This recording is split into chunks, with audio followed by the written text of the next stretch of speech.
شروع اللہ کے نام سے جو بڑا مہربان نہایت رحم والا ہے۔ حامیم۔ یہ کتاب اللہ کی طرف سے اتاری جا رہی ہے جو بڑا صاحب اقتدار، بڑا صاحب حکمت ہے۔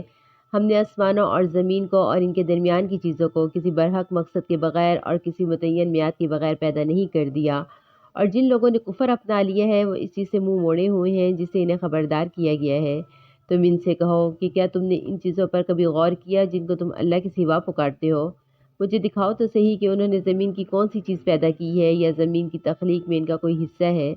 میرے پاس کوئی ایسی کتاب لاؤ جو اس قرآن سے پہلے کی ہو، یا پھر کوئی روایت جس کی بنیاد پر علم ہو، اگر تم واقعی سچے ہو۔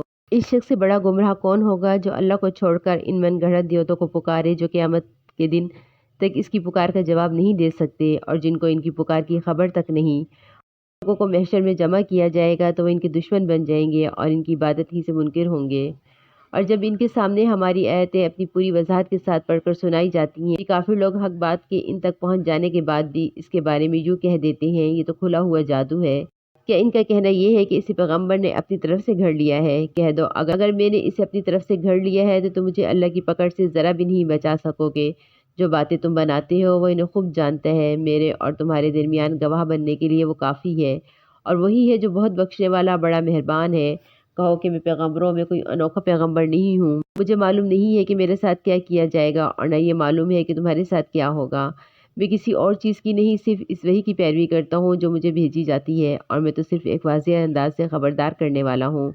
کہو کہ ذرا مجھے یہ بتاؤ، اگر یہ قرآن اللہ کی طرف سے ہو اور تم نے اس کا انکار کر دیا، اور بنو اسرائیل میں سے ایک گواہ نے اس جیسی بات کی حق میں گواہی بھی دے دی، اور اس پر ایمان بھی لے آیا، اور تم اپنے گھمنڈ میں مبتلا رہے، تو یہ کتنے ظلم کی بات ہے۔ یقین جانو کہ اللہ ایسے لوگوں کو ہدایت تک نہیں پہنچاتا جو ظالم ہو۔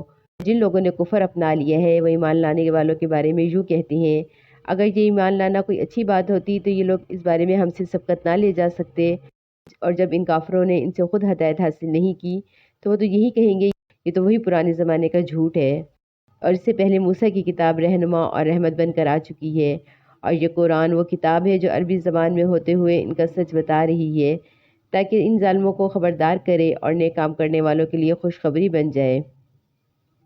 یقیناً جن لوگوں نے یہ کہہ دیا ہے کہ ہمارا پروردگار اللہ ہے، پھر وہ اس پر ثابت قدم رہے، تو ان پر نہ کوئی خوف طاری ہوگا اور نہ وہ غمگین ہوں گے۔ جنت والے لوگ ہیں جو ہمیشہ اس میں رہیں گے، یہ ان کا اعمال کا بدلہ ہوگا جو وہ کیا کرتے تھے۔ اور ہم نے انسانوں کو اپنے والدین سے اچھا برتاؤ کرنے کا حکم دیا ہے۔ ان کی ماں نے بڑی مشقت سے اسے پیٹ میں اٹھائے رکھا، اور بڑی مشقت سے اس کو جنا، اور اس کو اٹھائے رکھنے اور اس کو دودھ چھڑانے کی مدت 30 مہینے ہوتی ہے، یہاں تک کہ جب وہ اپنی پوری توانائی کو پہنچ گیا اور 40 سال کی عمر تک پہنچا تو وہ کہتا ہے، یا رب مجھے توفیق دیجیے کہ میں آپ کی اس نعمت کا شکر ادا کروں جو آپ نے مجھے اور میرے ماں باپ کو عطا فرمائی، اور ایسے نیک اعمال کروں جس سے آپ راضی ہو جائیں، اور میرے لیے میری اولاد کو بھی صلاحیت دیجیے کہ میں آپ کے حضور توبہ کرتا ہوں اور میں فرمانبرداروں میں شامل ہوں۔ یہ وہ لوگ ہیں جن سے ہم ان کے بہترین اعمال قبول کریں گے اور ان کی خطاؤں سے درگزر کریں گے، جس کے نتیجے میں وہ جنت والوں میں شامل ہوں گے، اور اس سچے وعدے کی بدولت جو ان سے کیا جاتا ہے۔ اور ایک وہ شخص ہے جس نے اپنے والدین سے کہا کہ تف ہے تم پر، کیا تم مجھ سے یہ وعدہ کرتے ہو کہ مجھے زندہ کر کے قبر سے نکالا جائے گا، حالانکہ مجھ سے پہلے بہت سی نسلیں گزر چکی ہیں۔ اور والدین اللہ سے فریاد کرتے ہیں اور بیٹے سے کہتے ہیں افسوس ہے تجھ پر، ایمان لے آ، یقین جان اللہ کا وعدہ سچا ہے۔ تو وہ کہتا ہے ان باتوں کی اس کے سوا کوئی حقیقت نہیں کہ یہ محض افسانے ہیں جو پچھلے لوگوں سے نقل ہوتے چلے آ رہے ہیں۔ یہ وہ لوگ ہیں جن کے بارے میں جنات اور انسانوں کے ان گروہوں سمیت جو ان سے پہلے گزرے ہیں عذاب کی بات طے ہو چکی ہے۔ حقیقت یہ ہے کہ یہ سب سے بڑا نقصان اٹھانے والے ہیں، اور ہر ایک گروہ کے اپنے اعمال کی وجہ سے مختلف درجے ہیں، اور اس لیے ہیں تاکہ اللہ ان کو ان کے اعمال کا پورا بدلہ دے، اور ان پر کوئی ظلم نہیں ہوگا۔ اور اس دن کو یاد رکھو جب ان کافروں کو آگ کے سامنے پیش کیا جائے گا اور کہا جائے گا تم نے اپنے حصے کی اچھی چیزیں اپنی دنیاوی زندگی میں ختم کر ڈالیں اور ان سے خوب مزہ لے لیا، لہٰذا آج تمہیں بدلے میں ذلت کی سزا ملے گی، کیونکہ تم زمین پر ناحق تکبر کیا کرتے تھے، اور کیونکہ تم نافرمانی کے عادی تھے۔ اور قوم عاد کے بھائی حضرت ہود علیہ السلام کا تذکرہ کرو، جب انہوں نے اپنی قوم کو خمدار ٹیلوں کی سرزمین پہ خبردار کیا تھا، اور ایسے خبردار کرنے والے ان سے پہلے بھی گزر چکے ہیں اور ان کے بعد بھی کہ اللہ کے سوا کسی کی عبادت نہ کرو، مجھے تم پر ایک زبردست دن کے عذاب کا اندیشہ ہے۔ انہوں نے کہا کیا تم ہمارے پاس اس لیے آئے ہو کہ ہمارے خداؤں سے ہمیں برگشتہ کر دو؟ اچھا اگر تم سچے ہو تو لے آؤ ہم پر وہ عذاب جس کی دھمکی دے رہے ہو۔ انہوں نے فرمایا ٹھیک ٹھیک، علم تو اللہ کے پاس ہے کہ وہ عذاب کب آئے گا۔ مجھے جو چیز دے کر بھیجا گیا ہے میں تو تمہیں وہی پیغام پہنچا رہا ہوں، البتہ یہ ضرور دیکھ رہا ہوں کہ تم ایسے لوگ ہو جو نادانی کی باتیں کرتے ہو۔ پھر ہوا یہ کہ انہوں نے اس عذاب کو ایک بادل کی شکل میں آتا دیکھا جو ان کی وادیوں کو رخ کر رہا تھا۔ انہوں نے کہا یہ بادل ہے جو ہم پر بارش برسائے گا؟ نہیں، بلکہ یہ وہ چیز ہے جس کی تم نے جلدی مچا دی تھی، ایک آندھی جس میں دردناک عذاب ہے، جو اپنے پروردگار کے حکم سے ہر چیز کو تہس تہس کر ڈالے گی۔ غرض ان کی حالت یہ ہوگی کہ ان کے گھروں کے سوا کچھ نظر نہیں آتا تھا۔ ایسے مجرم لوگوں کو ہم ایسی ہی سزا دیتے ہیں۔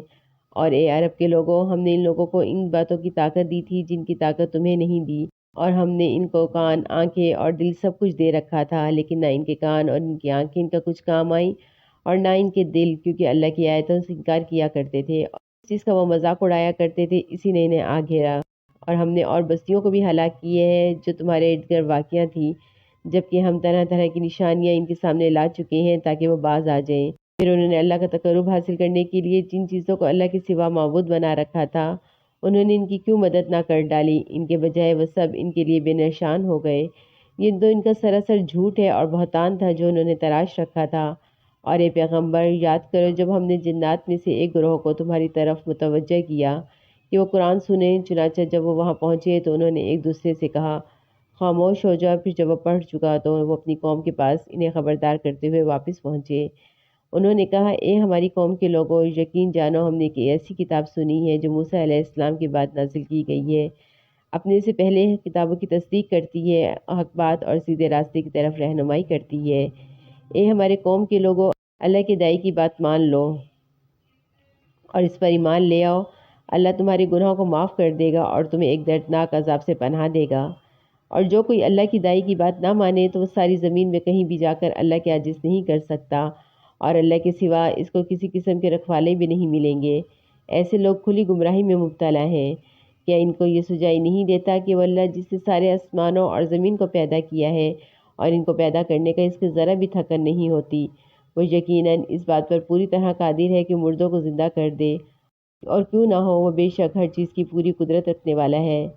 اور جس دن کافروں کو آگ کے سامنے پیش کیا جائے گا، اس دن ان سے پوچھا جائے گا کہ یہ دوزخ سچ نہیں ہے؟ وہ کہیں گے ہمارے رب کی قسم یہ واقعی سچ ہے۔ اللہ ارشاد فرمائے گا پھر چکھو مزہ عذاب کا اس کفر کے بدلے میں جو تم نے اختیار کر رکھا تھا۔ غرض اے پیغمبر، تم اس طرح صبر کیے جاؤ جیسے پہلے پیغمبروں نے صبر کیا، اور ان کے معاملے میں جلدی نہ کرو۔ جس دن یہ لوگ وہ چیز دیکھ لیں گے جس سے پہلے انہیں ڈرایا جا رہا ہے، اس دن انہیں یوں محسوس ہوگا جیسے وہ دنیا میں دن کی ایک گھڑی سے زیادہ نہیں رہے۔ یہ ہے وہ پیغام جو پہنچا دیا گیا ہے، اور برباد تو وہی لوگ ہوں گے جو نافرمان ہیں۔